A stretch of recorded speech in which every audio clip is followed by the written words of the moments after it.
Well, we are back again to finish up this fireplace makeover that a lot of you weren't a fan of the part one that I broke down, but your girl needed some time to slow down, give you other makeovers, and really dive into this when it was my main focus.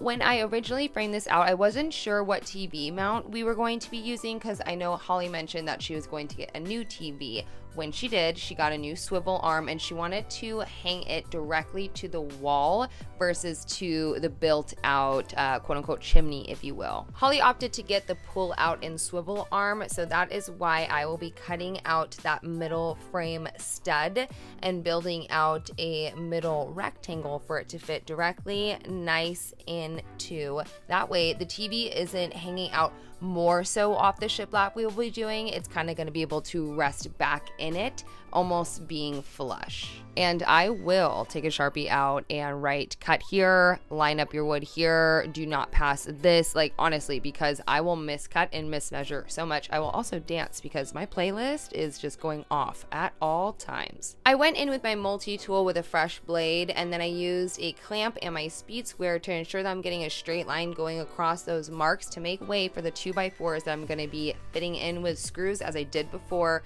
to frame out that rectangular box to ensure everything is still nice and supported for the shiplap we're going to put on top of it.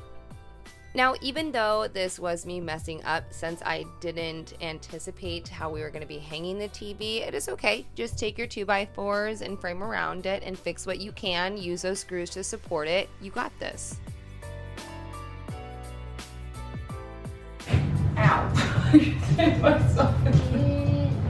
I painted where the TV mount was going to go black, the same black that we'll be painting that shiplap, which is the same black you see throughout Holly's house, called Black Beauty by Behr, in a flat finish. When you are hanging a TV, or anything for that matter, into your wall, you want to make sure you're either doing it directly into studs, which you can use a stud finder for, or you can use drywall anchors. I've used various amounts of drywall anchors. I like my toggle bolts, but if you don't, I've linked a couple other options down below. When I run this electrical, I am doing the same exact thing that I did for Holly's vanity. I will have it pop up on the screen. You can go over there for the full detail, but I am copy and pasting that here.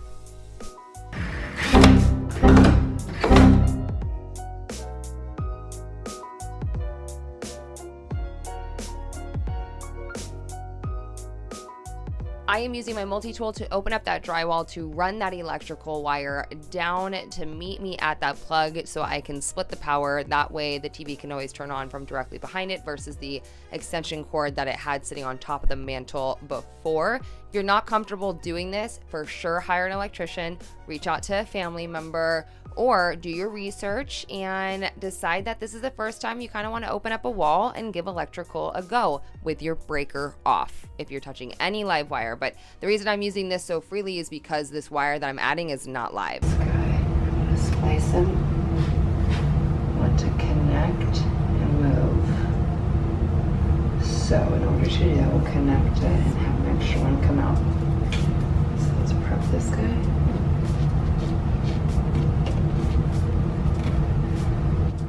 We have to go to the store for more wire. I ran out. This is literally as much as I have. So I'm going to move on to shiplapping since we have the wire going through. I wanted to take a quick second to thank today's sponsor, which you guys should know and love by now, is HelloFresh. They are my family. They sponsor us over here once a month. Not only that, but I literally get it delivered every single week for me to bring you the makeovers that you see and keep me nutrified. You can get mouthwatering seasonal recipes and fresh pre-measured ingredients delivered right to your door, hassle-free, with America's #1 meal kit, HelloFresh. HelloFresh's recipes are so damn delicious, you guys. I am such a fan that I use them to actually meal prep since, you know, I'm party one over here now. They offer so many recipes to choose from each week, and they help you break out of your regular recipe rut. Saving time and stress effortlessly is something that is a mantra in my life, and HelloFresh does just that. It cuts out stressful meal planning and prepping so you can enjoy cooking and getting dinner on the table in just about 30 minutes or even 20 minutes with their quick and easy options. I love that HelloFresh is flexible and fits my lifestyle. I can add extra dinners or lunches, or I can even stop them if need be. I know I feel like a record on repeat, but I really do love HelloFresh. It does make such a difference and save me so much time, and it makes my belly full of actually good items, not junk food. So if you want to join me, you can go to hellofresh.com/80Metz and use my code 80Metz to get a total of $80 off across 5 boxes, including free shipping on your first box. We have done this before, my friends. Oh, yes, we have, in that green bathroom that all you guys gave me so much crap for because it was an atrociously dark green, but that's what Allie wanted. Oh, yes, we have. So what we're going to do is take these shiplap pieces that I already got from Home Depot. I'm just cutting them down to the appropriate length on my miter saw with a 45-degree wherever the shiplap is touching to create a 90-degree angle. At the bottom, for whatever reason, because walls are weird in this house, I wanted to use some shims to make sure that the fireplace was looking level on each side from top to bottom, bottom to top. It didn't like change widths when you step to the side of the fireplace. So I used shims where needed to make it look very flush and even. I am going in with my caulk gun that has construction adhesive, using that to adhere the shiplap to the 2x4 frame. Then going in with my nail gun using the appropriate length brad nails, depends on the length of the wood that you're using to frame behind it, and as well as a width of your shiplap, and then using my nail gun to completely secure that to the 2x4 to ensure nothing flips, flops, or falls off. A couple of tips when it comes to shiplap. Now, number one, the reason I'm not using my level is because I am resting it completely on the mantle that already existed there, and that is level, but be sure you are checking level the entire time. Paint in between the layers is number two. You'll see me forgetting it quite frankly all the time throughout this entire thing. I had to go back in with a really small paintbrush.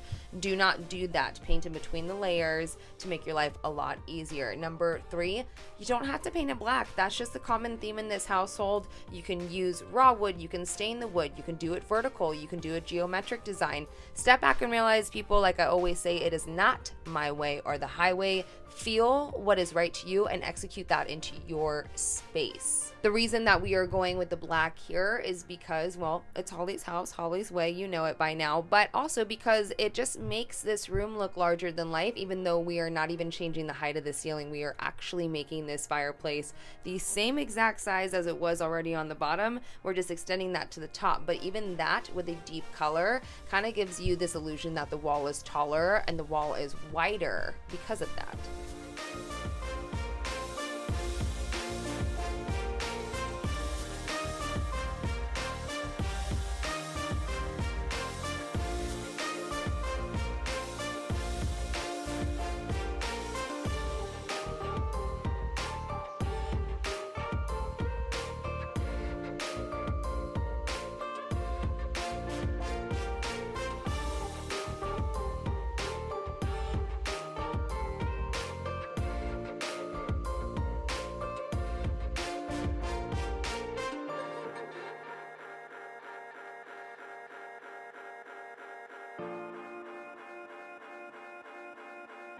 While the shiplap was drying, I went ahead and got some pine from Home Depot that was going to be the length and the width and the depth of the mantle that was already there. Now, I've actually redone a fireplace before on my channel. I've changed like old redwood to complete whitewood. Sorry, Paul, because that probably did not last. It probably scratches with every touch that he touches that fireplace. But hey, that's one thing he gets from the relationship, right? Anyways, after I had all my pieces cut down to the width and depth that I needed, I went in and I marked out where that shiplap was going to run into this mantle, because now there is that frame in the shiplap there. Before, I could have just left this piece as is, but we obviously need to build around what we just built.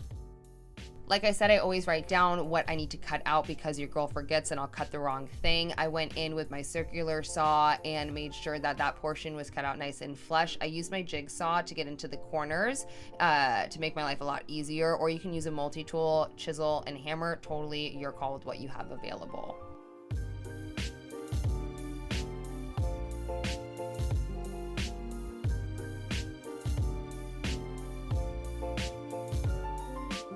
Once I had all the pieces cut down, I did miter them at a 45. That didn't come in handy because I cut them too short, but that is okay. We are going to be layering them in a way you won't really notice. I sanded them down and I moved on to actually adding Behr's pre-stain wood conditioner. Right here you see me wiping down the dust with a damp cloth to make sure all the debris is gone. And then I will go in with another clean dry cloth, saturate that in the pre-stain wood conditioner, and just run over all the pieces of wood with that and let that sit for about 20 minutes.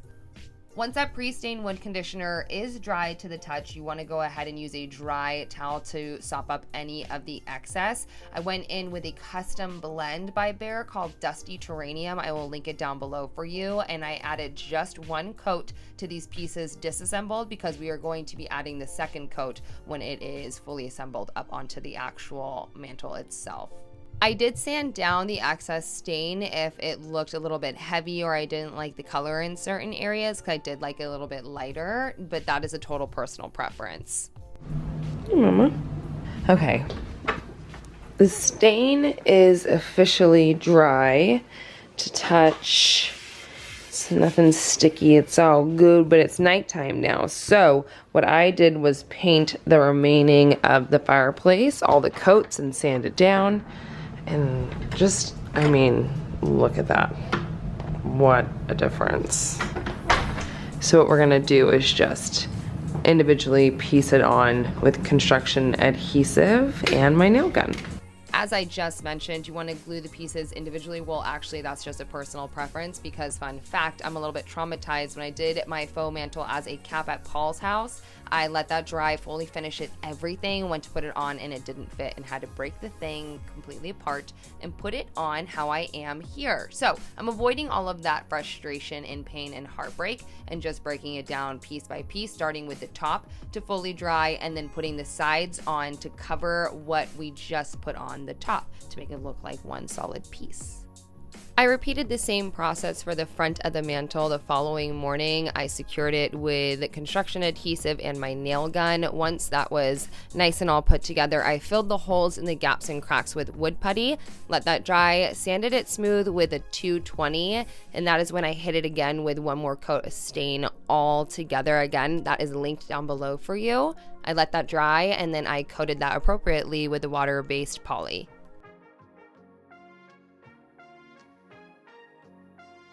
Okay, and then we're going to detangle these. I'm going to do two of them. That's what I'm talking about. Cutie cute. Cutie root toot toot. And then we're going to do the zircon shelf built in right there.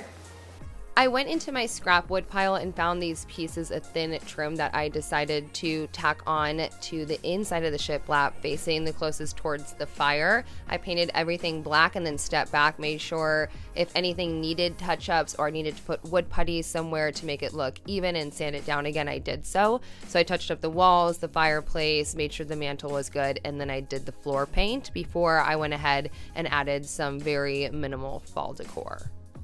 All in all, by myself, filming everything, this took me 3 days uninterrupted if I was lucky. So I think if you have help, you can definitely tackle this in a weekend. Now, I know this seems intimidating, but the reason I show you my mistakes, my progress, my wins, my fails is to hopefully inspire you to just give it a go and say, you know what, why don't we try updating our fireplace? Why don't we try a bigger build in a new tool? I know I'm gonna get comments down below saying A, B, C, and D I didn't do properly, but that is what my channel is all about. I'm showing you the realness behind the build and behind somebody that wants to learn to get to the level of quote unquote perfection, if you will. Thank you so much to HelloFresh once again for sponsoring today's episode. I really love how we are continuously pulling in Holly's color palette throughout her house, and I cannot wait to give you a completed home tour after we get a flooring sponsor. I mean, that is just the cherry on top of this sundae that will allow me to share. Ew, that was a weird sentence. Anyways, I love you guys so much. I will see you soon for another DIY.